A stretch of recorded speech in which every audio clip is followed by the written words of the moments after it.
Welcome everyone to this lecture series on Bioprocess Engineering. In this lecture we are going to see about the direct biomass estimation methods.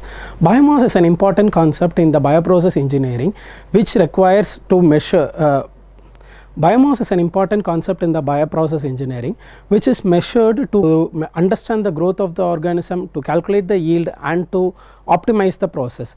So, before going into the different methods for estimation of the biomass, first we need to know why we have to estimate the biomass. Biomass measurements helps to determine whether the organism is an active growth phase or whether it is entered into the stationary phase or it is in a metabolic phase or other process.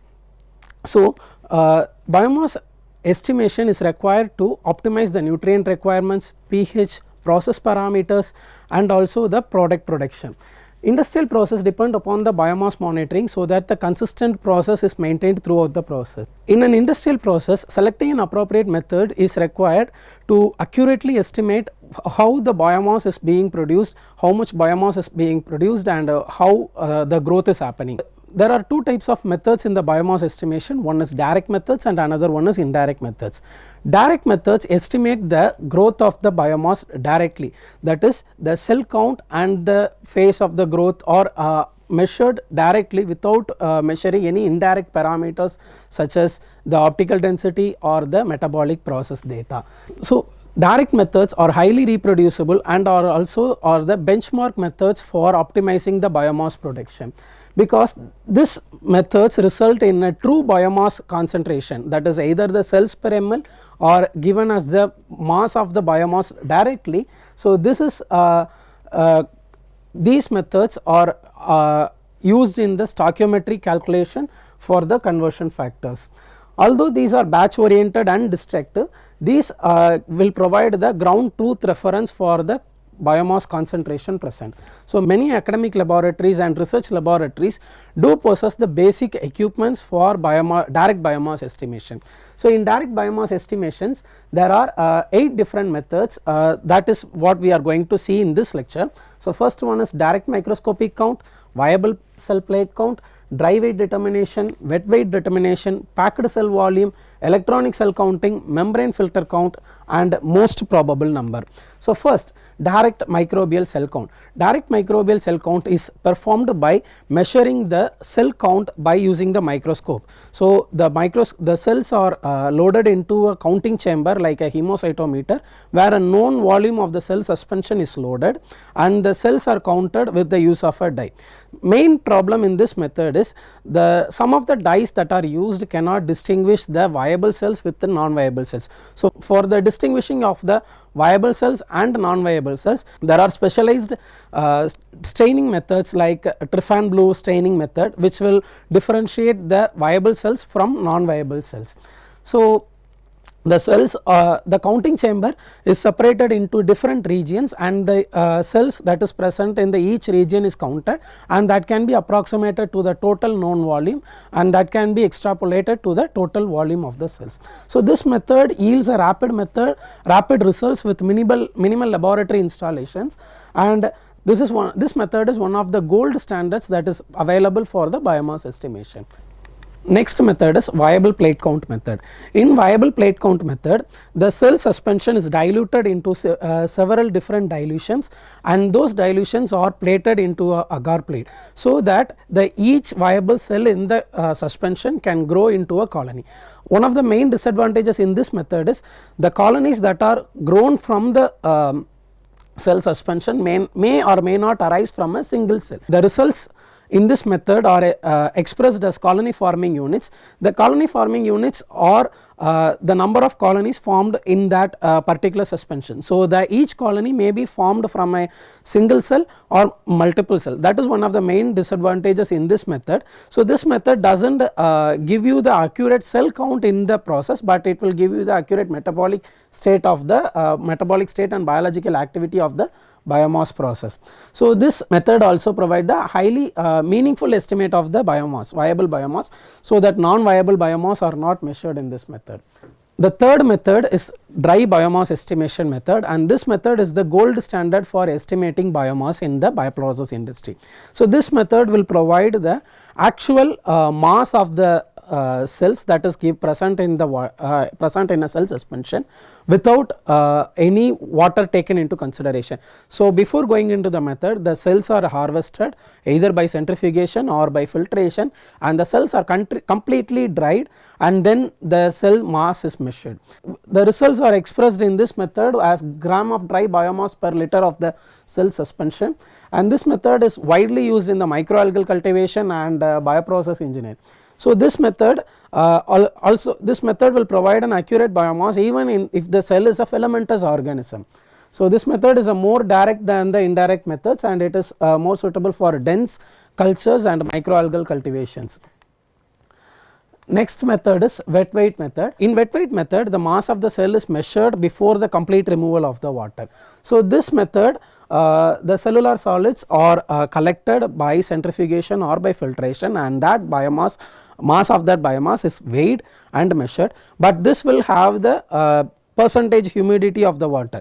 So, from this method is also used in the calculation of rapid methods, provided that we have the calibration standards for wet weight to dry weight conversion. So, this method is also most commonly applied in the fermentation, because this is a simple, very rapid method, and it can be used whenever there is a multiple estimations are required in a short terms of period. Next method is packed cell volume method. This method estimates the measuring the volume occupied by the cells in a cell suspension. So, the cell suspension is centrifuged and the supernatant are removed, and the remaining cell, how much the cells is being packed into the tube is calculated for the packed cell volume. The results of this method is given as the packed cell volume percentage, that is the percentage of the packed cell volume towards the total volume of the cell suspension taken. So, this method is influenced by many factors such as the centrifugation speed, because whenever the centrifugation speed is increased, the results in this method may change, because the cells are being packed tightly in the tubes. So, this method will provide an approximate rather than the accurate biomass value. So, next one is the electronic cell counting. This method utilizes the electronic resistance or optical detection systems that can detect the particles that is passed through the tube. So, here flow cytometers are part of the electronic detection systems. So, the individual cells that are passing through the sensing region will be calculated. So, unless the viable cells are differentiated from the non-viable cells by using fluorescent dyes, this method can include the debris and other particles, dust particles that are included in the passed along with the viable cells. So, this again this method will also give the cell numbers per the passed volume, and also this method can also be used to measure the cell size of the particles. This method provides a high precision and a high reproducible results. Next is membrane filter count. Membrane filter count method is used when there is a cell count is very diluted, generally in the wastewater treatment plants. In this method, the samples are passed through a filter membrane, where the filter membrane will retain the cells, and then this filter membrane is transferred to a plate from which the viable cell count can be analyzed. This method is generally used in water and environmental microbiology, and it will also gives an accurate results when the samples are very dilute. Next method is most probable number. In most probable number, the growth is identified with the indicators such as turbidity, gas formation or color change. So, this method will give the accurate number, approximate number rather than an accurate number by the statistical means. So, this is the comparison of all the direct biomass estimation methods that we have seen today. So, first one is direct microscopic cell count method. This is measured when this is used to measure the total cell numbers, and it is a very fast method, and it is used for microbial growth studies and algal cultures. Next method is the viable plate count method, which will produce only the viable cells. So, this is measured as a colony forming unit, and it is a very slow, because the organism will take time to grow in the agar plates. So, this is generally used in the food microbiology, fermentation and clinical microbiology. Next one is the dry weight method. This is also used for the calculating the total biomass, which in grams per liter, and the time is very slow because the cells has to remove the water completely. So, that will take time to dry, and the next method is wet weight method. The apparent biomass mass is measured. It is a very fast method. When combined with the dry weight method, it can be used to calculate the accurate cell biomass in routine cultivation monitoring. Next is packed cell volume method. It will produce the volume of the biomass, that is percentage packed cell volume or a milliliter per liter. So, it is also a very fast method. And next one is electronic cell counting, that will provide the cell number, and it is also a very fast method, and it is used in the industrial process monitorings. Next one is membrane filter count method. This is calculated the cell numbers or viable cell counts. So, it is a moderate level, and it is used for dilute samples. Next one is most probable number. This is a very slow, and it is dependent upon the metabolic process of the microorganism. So, next is how the direct biomass methods are selected. If a rapid estimation is required, microscopic count, wet weight, or packed cell volume are the preferred method. If accurate biomass quantification is required, dry weight determination is often considered as the most reliable operation. If viability is important, viable plate count method or most probable number are used.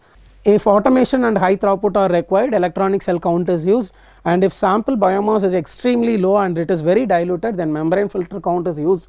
So, in practice, no single method can be named as a good method for dry biomass estimation, and also generally multiple biomass estimation methods are used in combination to estimate the biomass in the laboratories.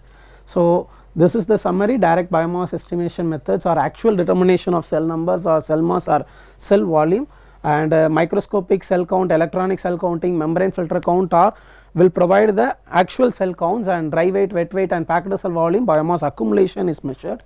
In viable plate count methods and most probable numbers, this will specifically focus on the living cells, and each method differs in speed, accuracy, cost, sensitivity and suitability. So, we have to choose the method based upon our application. So, combining complementary biomass estimation methods often produces the most reliable interpretation of the biological growth. So, thank you. We will continue in the next lecture about the indirect biomass estimation methods. Thank you.